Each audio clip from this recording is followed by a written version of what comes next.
Hai. Hola sobat semua, sehat kan? Sudah makan? Seperti biasa Okebis Oke Abis akan menemani hari kalian agar lebih sempurna. Hari ini Okebis akan melanjutkan cerita dari novel Menantu yang Diremehkan. Eits, sebelum masuk ke ceritanya, pastikan kalian sudah like dan subscribe ya. Yuk langsung saja ke ceritanya. Cekidot.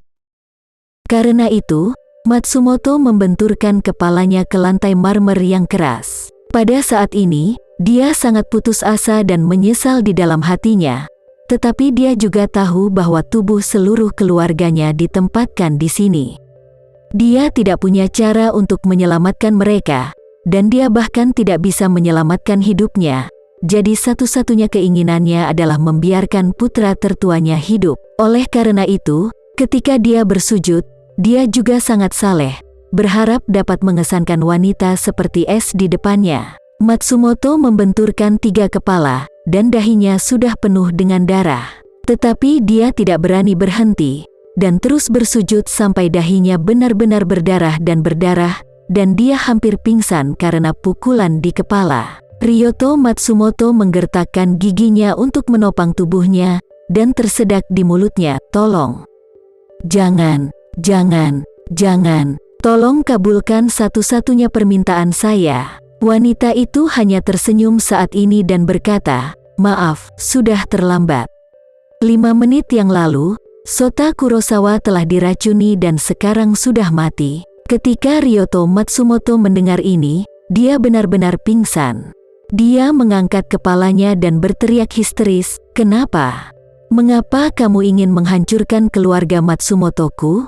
Kenapa kamu membunuhku seperti ini?" Wanita itu mencibir, "Ini adalah harga yang kamu bayar karena membuat marah keluarga Sucipto." Ryoto Matsumoto langsung menangis, dan air matanya bercampur darah, membuat seluruh wajahnya terlihat sangat tragis. Pada saat ini, dia juga benar-benar kehilangan keinginan untuk bertahan hidup, dan dia bergumam, bunuh aku sekarang." Wanita itu mengangguk, mengeluarkan biji bunga matahari yang diukir dari batu giok putih dari sakunya, dan berkata dengan ringan, "Ryoto Matsumoto, sebelum kamu mati, kuharap kamu ingat namaku Raya Sucipto." Setelah itu, dia menjabat satu tangan, dan biji bunga matahari yang terbuat dari batu giok putih keluar. Detik berikutnya, lubang kecil darah muncul di tengah alis Matsumoto, dan seluruh orang telah benar-benar kehilangan semua kekuatannya, dengan keras, dan tubuhnya jatuh ke tanah. Saat ini, Kepala TMPD akhirnya menghela nafas lega saat mengetahui bahwa Ito telah dibawa ke rumah sakit dan nyawanya tidak dalam bahaya. Dia mengeluarkan sebatang rokok dan mengetuk kotak rokok untuk memperketat tembakau. Kemudian dia mengeluarkan korek api dan menyalakan rokok dan mengisapnya. Setelah beberapa saat, dia menghela nafas, sepertinya hari aneh ini akhirnya akan segera berakhir. Orang di sebelahnya buru-buru berkata, "Direktur, keluarga Sucipto bersaudara belum ditemukan." Direktur TMPD segera berkata dengan marah, "Tidak bisakah kamu menambahkan lebih banyak masalah padaku? Kakak dan adik Sucipto masih dalam keadaan hidup dan mati yang tidak jelas untuk saat ini." Dengan mengatakan itu, dia menambahkan, "Hidup dan mati yang tidak diketahui berarti kamu tidak tahu apakah mereka hidup atau mati. Setidaknya kamu tidak bisa yakin bahwa kamu sudah mati. Permintaanku malam ini sangat sederhana. Jangan beritahu aku bahwa seseorang telah meninggal. Aku akan lega, tunggu sampai besok." Orang di sebelahnya mengangguk cepat dan berkata, "Direktur, Anda telah bekerja keras sepanjang hari dan malam, Anda harus pulang dan istirahat dulu." "Ya." Direktur TMPD menghela napas dan berkata, "Aku ingin kembali dan beristirahat dengan baik." Saat dia hendak meninggalkan TMPD, seseorang tiba-tiba berlari dengan panik dan berseru, Direktur. Sesuatu telah terjadi, Direktur." Kepala TMPD menjadi gila dan berseru, "Apalagi yang terjadi sekarang?" Pihak lain berkata dengan terengah-engah, "Ini Matsumoto, sesuatu terjadi pada keluarga Matsumoto." Kepala TMPD tercengang dan berkata, "Pertama Takahashi, Lalu Ito, dan sekarang Matsumoto, kenapa semua terjadi bersamaan? Apa yang kamu bilang? Apa yang terjadi dengan Matsumoto? Dia masih hidup. Menurutnya, selama orang masih hidup, tidak masalah apakah mereka terluka atau cacat. Bagaimanapun, satu-satunya persyaratannya adalah menghentikan kematian.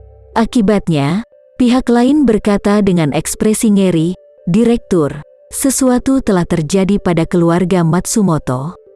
Ada lebih dari 30 orang di dalam keluarga, semuanya tewas." Apa? Ketika TMPD mendengar hal ini, dia membuang rokoknya dengan putus asa, menjambak rambutnya dengan kedua tangan, lalu pingsan dan berkata, "Asu babi. Apa sebenarnya yang terjadi? Apakah ini masih Tokyo yang aku kenal? Kenapa masalah ini tidak ada habisnya?" Pihak lain juga sangat pingsan, berkata, "Malam ini, rumah Matsumoto tiba-tiba menyalakan api." Setelah petugas pemadam kebakaran memadamkan api, mereka menemukan bahwa semua orang di rumah Matsumoto terbaring rapi di ruang tamu dan terbakar tanpa bisa dikenali. Arsen, jangan sebutkan betapa tragisnya adegan itu.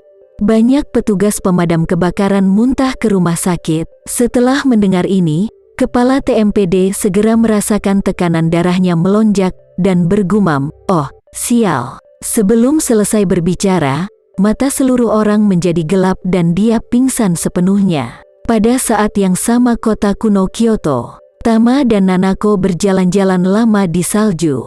Selama periode tersebut, Nanako memberitahu Tama bahwa sejak dia datang ke Kyoto untuk memulihkan cederanya, dia tetap tinggal di mansion dan tidak pernah keluar, jadi dia ingin pergi jalan-jalan. Jadi Tama membawanya dan meninggalkan rumah itu dengan tenang melewati tembok, berjalan bergandengan tangan melalui jalan-jalan di Kyoto. Nanako ingin mengatakan sesuatu kepada Tama, tetapi untuk sementara dia tidak tahu harus mulai dari mana. Jadi dia memberitahu Tama tentang masa kecil dan masa lalunya. Meskipun ia lahir dari keluarga kaya, masa kecil Nanako tidak bahagia. Ibunya meninggal muda, dan meskipun ayahnya tidak menikah lagi, itu tidak bisa menutupi kekurangan masa kecil Nanako.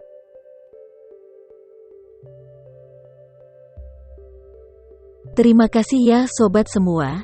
Jangan lupa untuk like, komen, share dan subscribe ya, agar kami lebih semangat untuk memberikan hiburan yang menarik lainnya. See you next video sobat.